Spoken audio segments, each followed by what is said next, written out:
എടോ വാര്യരെ, ഇത് അയാളുടെ കാലമല്ലേ? തിയേറ്ററുകൾ ഒരിക്കൽ കൂടി പൂരപ്പറമ്പാക്കാൻ ഇതാ വരുന്നു കാർത്തികേയനും മംഗലശ്ശേരി നീലകണ്ഠനും. രാവണപ്രഭു റീ റിലീസിനായി ഒരുങ്ങുന്നു.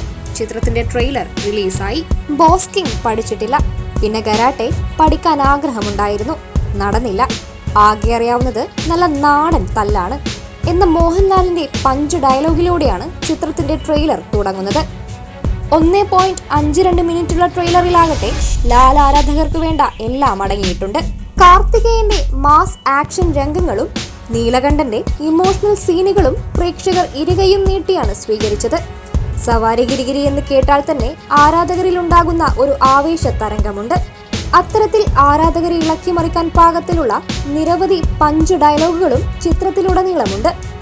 മാസ് മൂഡിന് പുറമെ മോഹൻലാലിന്റെ ഒരു റൊമാൻറ്റിക് വേർഷൻ കൂടി രാവണപ്രഭുവിലൂടെ കാണാം. കൂടാതെ ചിത്രത്തിലെ വില്ലൻ കഥാപാത്രമായിരുന്ന മുണ്ടക്കൽ ശേഖരന്റെ നീലകണ്ഠനോടുള്ള അടങ്ങാത്ത പ്രതികാരവും പ്രകടനവും പ്രേക്ഷക ശ്രദ്ധ നേടി. സിനിമയിലെ ഗാനങ്ങളുടെ കാര്യമാകട്ടെ പ്രത്യേകിച്ച് പറയേണ്ട കാര്യമില്ല.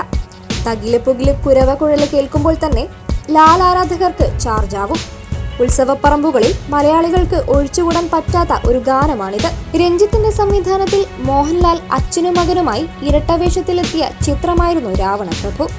രഞ്ജിത്തിന്റെ സംവിധാന അരങ്ങേറ്റ ചിത്രം കൂടിയായിരുന്നു ഇത്.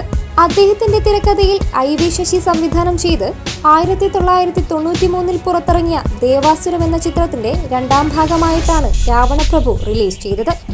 മംഗലശ്ശേരി നീലകണ്ഠനെ അയാളുടെ മകനായ കാർത്തികേയനൊപ്പം രാവണപ്രഭുവിലൂടെ അവതരിപ്പിക്കുകയായിരുന്നു. റീ റിലീസ് ചെയ്യണമെന്ന് മോഹൻലാൽ പലപ്പോഴും ആവശ്യപ്പെട്ടിട്ടുള്ള ചിത്രമാണ് രാവണപ്രഭു. 24 വർഷങ്ങൾക്കിപ്പുറമാണ് ചിത്രം വീണ്ടും തിയേറ്ററുകളിൽ എത്താൻ പോകുന്നത്. മലയാളത്തിൽ റീ റിലീസിൽ വിജയിച്ച പല ചിത്രങ്ങളുടെയും റീമാസ്റ്ററിംഗ് നിർവഹിച്ച മാറ്റിനി നൗ ആണ് ഈ സിനിമയുടെയും റീമാസ്റ്റർ ചെയ്തിരിക്കുന്നത്. ഒക്ടോബർ 10 ചിത്രം റീ റിലീസ് ചെയ്യുന്നത്. വസുന്ധരാദാസ്, രേവതി, ഇന്നസെന്റ്, സിദ്ദിഖ്, നെപ്പോളിയൻ, വിജയരാഘവൻ, സായി കുമാർ, മനോജ് കെ ജയൻ, ജഗദീഷ് ശ്രീകുമാർ, ജഗദീഷ്, സുകുമാരി തുടങ്ങിയ വലിയ താരനിരയാണ് ചിത്രത്തിലുള്ളത്.